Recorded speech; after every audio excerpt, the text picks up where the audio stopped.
Halo semuanya, langsung aja ya. Hari ini kita bakal ngebongkar sesuatu yang cukup mind-blowing. Khusus buat kalian yang masih di bangku SMA, siap-siap karena kita bakal bedah aturan-aturan tersembunyi tentang gimana dunia kita ini sebenarnya beroperasi. Kita akan selami pemikiran keren dari Walter Mignolo soal dekolonialitas. Tenang aja, lewat sesi visual ini, konsep yang kedengarannya berat bakal kita bikin jadi super jelas dan masuk akal. Coba deh jujur, pernah nggak sih kalian ngerasa kalau sistem di dunia ini tuh kayak udah disetting dari sananya buat nguntungin segelintir orang aja, terus sisanya, ya termasuk kita-kita ini, dipaksa buat masuk ke satu standar yang sempit banget. Kalau kalian pernah ngerasa gitu, kalian nggak sendirian. Perasaan janggal inilah yang justru jadi titik awal dari materi luar biasa yang bakal kita bahas sekarang. Nah, kita masuk ke bagian pertama, dua sisi keping uang. Biar lebih gampang, mari kita kenalan sama Walter Mignolo. Dia ini pemikir dari Argentina yang punya argumen tajam banget. Mignolo bilang sejarah kemajuan yang selama ini kita pelajari di sekolah sebenarnya nyimpen realitas yang super gelap. Bayangin ini kayak koin. Di satu sisi ada modernitas dengan janji-janji manisnya, kayak kemajuan teknologi, akal budi, dan pembebasan. Tapi di sisi sebaliknya ada kolonialitas. Ini isinya perampasan, eksploitasi, dan kekerasan. Kata Mignolo, kita nggak mungkin dapat yang namanya kemajuan tanpa adanya eksploitasi. Dua hal ini secara harfiah adalah keping uang yang sama persis, nggak bisa dipisah. Jadi poin pentingnya di sini adalah, sisi gelap ini bukan kebetulan ya. Ini bukan cuma efek samping yang nggak disengaja. Semua kemewahan dari zaman Renaissance sampai pencerahan di Eropa, mulai dari sains sampai pemetaan dunia, itu semua dibangun di atas penjajahan dan penghapusan pengetahuan orang-orang di luar Eropa. Ingat baik-baik ya, modernitas itu butuh kolonialitas buat bisa terus hidup. Oke, lanjut ke bagian 2, matriks kekuasaan kolonial. Buat ngerti gimana sistem ini jalan, Mignolo pakai konsep yang namanya matriks kekuasaan kolonial. Biar gampang, bayangin aja dunia ini kayak smartphone kalian. Matriks ini adalah sistem operasi atau OS rahasia yang terus jalan di background, kontrol semuanya tanpa kalian sadari. Nah, OS ini ngontrol 4 hal utama. Pertama, ekonomi. Ini ibarat aplikasi yang diam-diam nguras baterai dan nyedot data kalian, alias eksploitasi tanah dan tenaga kerja.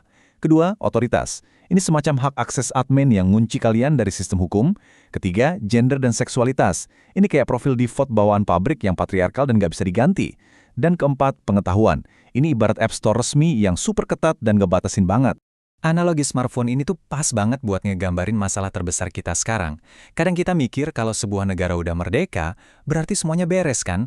Padahal, kata Mignolo, kemerdekaan itu cuma kayak kalian ganti casing HP pakai warna baru. Kelihatannya sih beda, kelihatannya udah bebas, tapi OS penindas di dalamnya masih jalan dengan lancar tanpa tersentuh.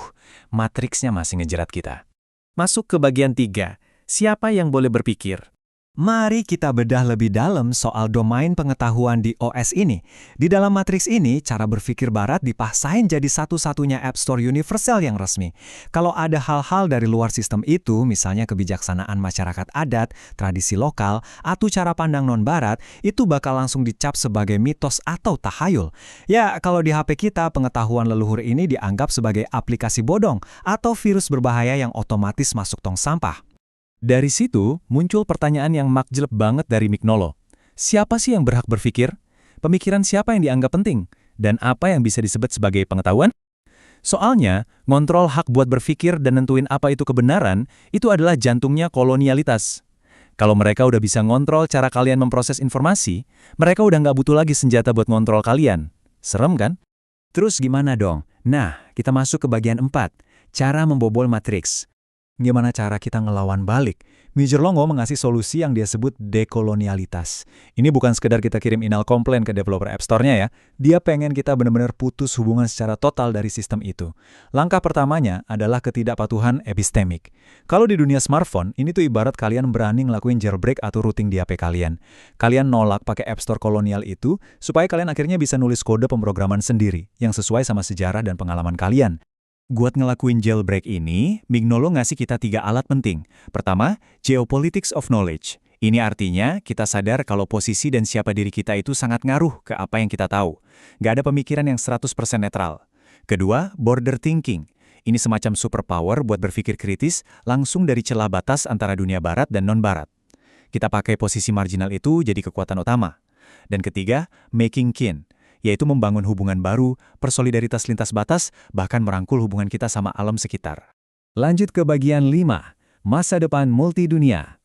Yang perlu dicatat, tujuan dari jailbreak atau delinking ini bukan buat bikin kita mundur ke zaman batu atau menderita di masa lalu. Tujuannya justru buat pakai kebebasan baru itu untuk ngebangun masa depan yang totally baru. Mignolo nyebutnya pluriversalitas. Daripada dipaksa tunduk sama satu aturan universal, pluriversalitas ngebayangin dunia yang sifatnya open source. Bayangin sebuah ekosistem di mana banyak OS, banyak kebenaran, dan berbagai tradisi bisa ngobrol dan jalan bareng tanpa ada satu pihak yang ngerasa paling berhak ngehapus yang lain. Terus, kenapa sih pemikiran ini penting banget buat kalian para pelajar zaman now? Karena Matrix ini masih aktif banget beroperasi di sekitar kita. Pemikiran Mignolo ngasih kita alat yang tajam buat ngebongkar akar ketimpangan rasial yang masih sering kita lihat.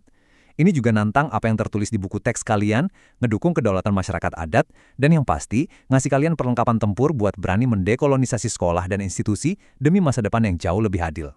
Buat ngerangkum visi dekolonial yang keren ini, ada satu slogan dari gerakan Zapatista di Meksiko yang sangat disukai Mignolo.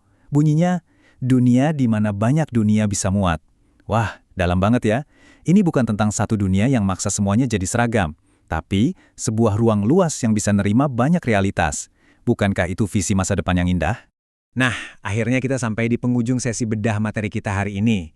Kita udah lihat gimana matriks kolonial beroperasi kayak OS yang ngekang kita. Dan kita juga udah bahas gimana cara berani buat nge-jailbreak sistem itu. Sekarang pertanyaannya balik ke kalian nih. Setelah tahu kalau sistem yang lama ini cacat, sistem operasi kayak apa sih yang bakal kalian tulis dan bangun untuk masa depan kita nanti? Tetap kritis ya teman-teman. Sampai ketemu di sesi bedah materi seru selanjutnya.